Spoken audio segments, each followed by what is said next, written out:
Hello, my YouTube viewers. Mike here.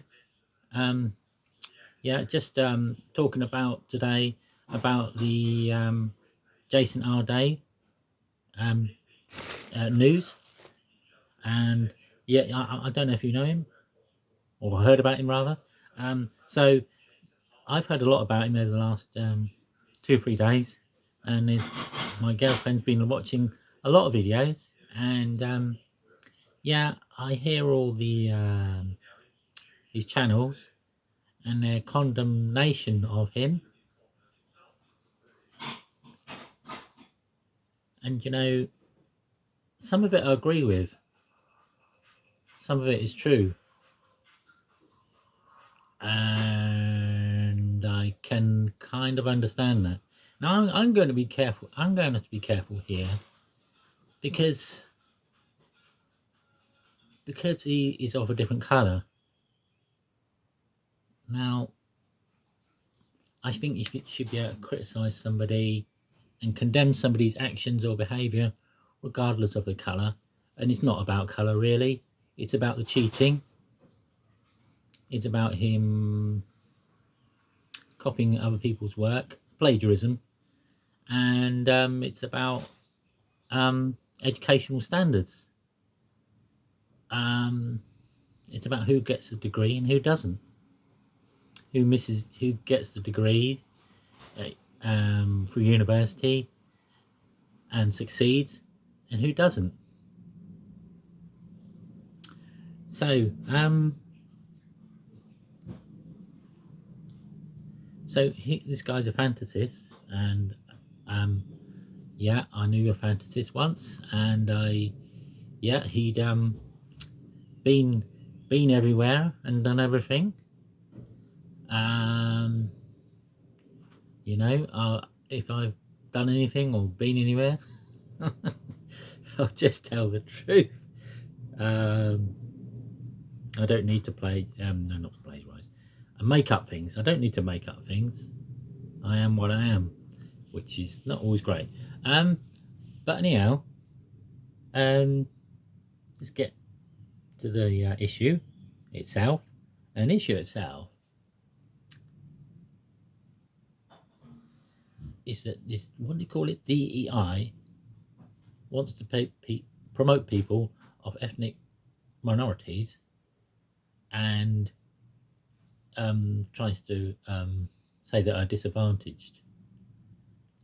I wouldn't say they're disadvantaged now. I wouldn't say that people of colour are disadvantaged now. I think they're promoted because of the colour of their skin,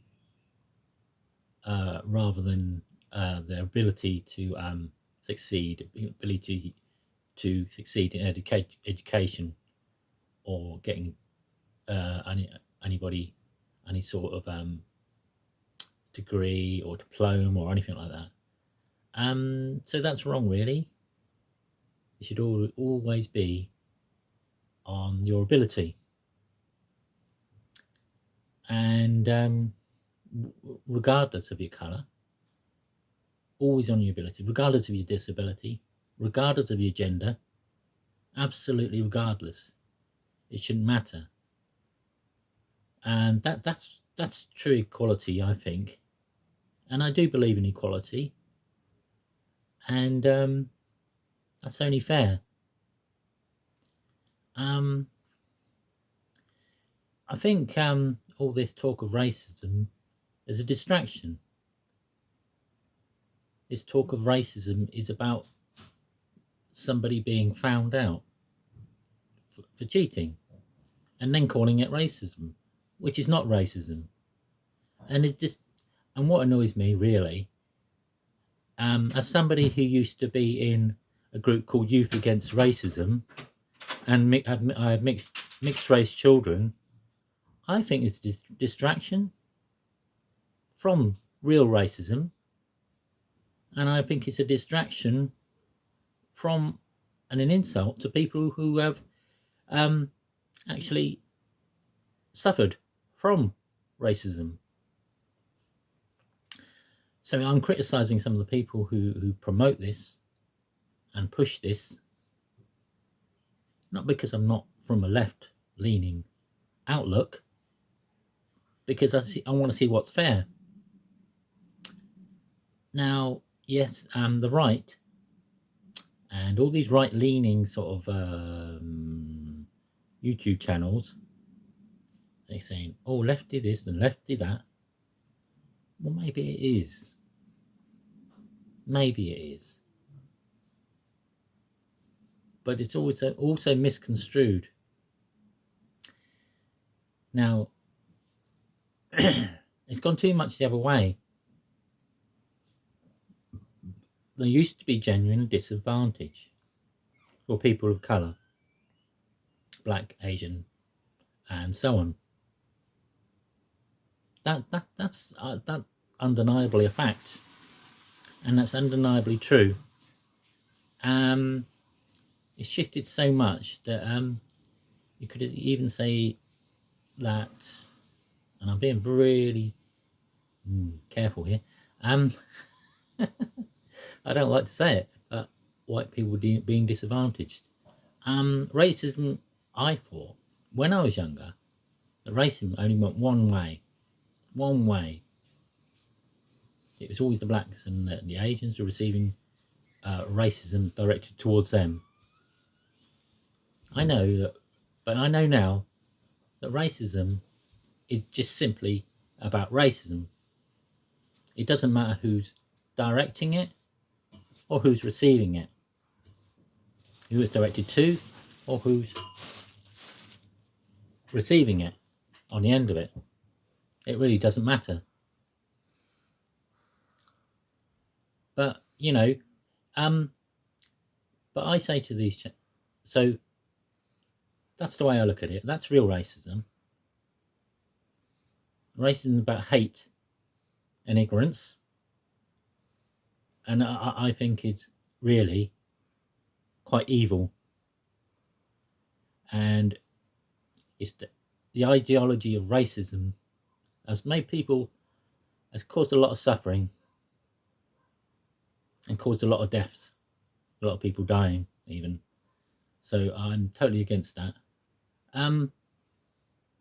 But these people complaining about this DEI, complaining about this false racism and this plagiarism, where were they? Where were these people when it was the other way around? Were these people criticising when blacks are disadvantaged before the civil rights movement? Where were they when I was younger? When I was in the Youth Against Racism, and the British National Party had a headquarters in South East London, and there's an increase in attacks on black people and an increase in deaths of black people. Where were they? Where were these people criticising this false racism? Where were they when real racism was happening?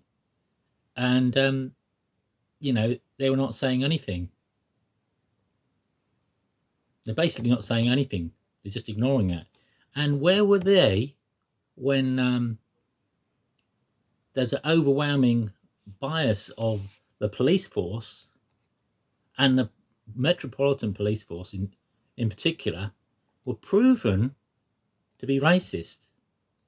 They investigated the Metropolitan Police more recently, and they were proven to be racist. Now, I said at the time the Metropolitan Police were racist. This is before any investigation, and this has been proven to be true by this investigation. Now, police in particular have changed their stance. They're afraid to be arresting people, afraid to say anything against black or Asian people, because they're afraid of losing their jobs. Now it's gone too far the other way. But do these people on the right, just what's their answer? Is their answer to go back to that sort of just definitely racism is their answer to go back to that? Before all this,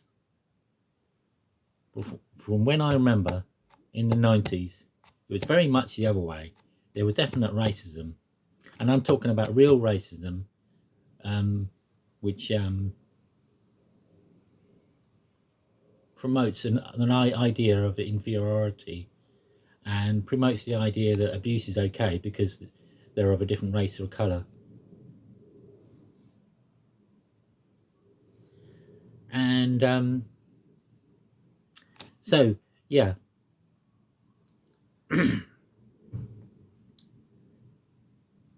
So I just feel that these people are just a bit hypocritical, and they don't know what real racism is. Or sometimes I hear, and according to certain people, certain channels on the right, racism doesn't exist. Oh, it's nothing. There's no racism because it's all being made up. It's all false racism. It's all people being criticised and then saying they're being treated racially. You know, it's a race issue. They've been treated different because of their race, or they're being talked about, and it's because of their race. And the sort of they highlight this, and they say, "Oh, it must be because of this. It must be just woke." Well, it's not. There is real racism. I sit in a flat where racism has been done right now. I mean, that has been done here in recent years. So that's one thing. So, you know, that's what we need to deal with, real racism. And you know, educational standards. We're talking about education. Well, there's equality. There's the equality of race and all that. There's equality of gender. There's the equality of whether you're able or disabled. Well, for a long time in this country,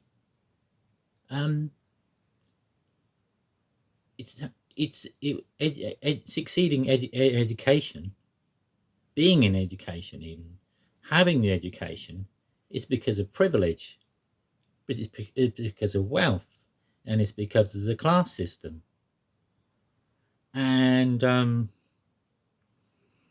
maybe that's not cheating, but why is education only for the rich? And that's how it's been for a long time, since the Victorian era, at least. And what about that equality?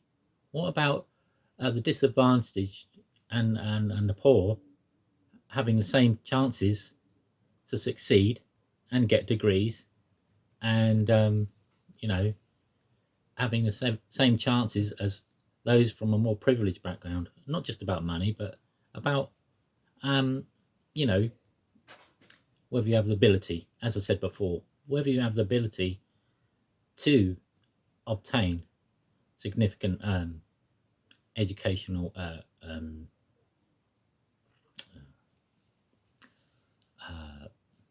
diplomas and grades and you know, that sort of thing. And so, but that seems to be forgotten. I think that's been forgotten by the left to a certain extent. That true equality comes first. Equality first is about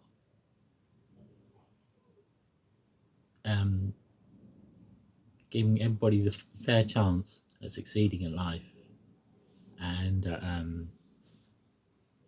succeeding against different odds, and having equal opportunities of education. So yeah, so this is my stance on it, and I just feel that some of it's about left bashing, but some of it is about cheating, plagiarism, and and see, some people just don't like woke. I don't dislike woke. I don't hate woke. I'd rather, um, in education or anything else, I'd prefer woke than bigotry and ignorance. Um, if we're talking about extremes, but we need moderation, and we need sensible approach um,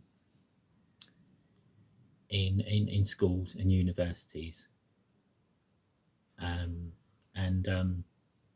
not get corrupted and um, for things to get misdirected into this sort of crazy sort of world of um, Andre. And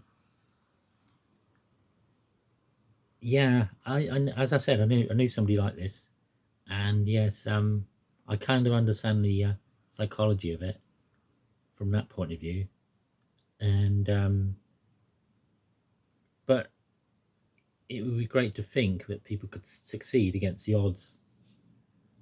And yeah, I mean, I like that. I like the idea of that, because he wasn't able to read and write, I think, at 18, and then he succeeded.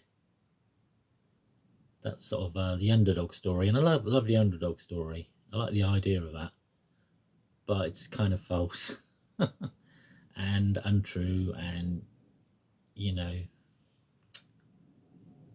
it's a bit unfair on those who have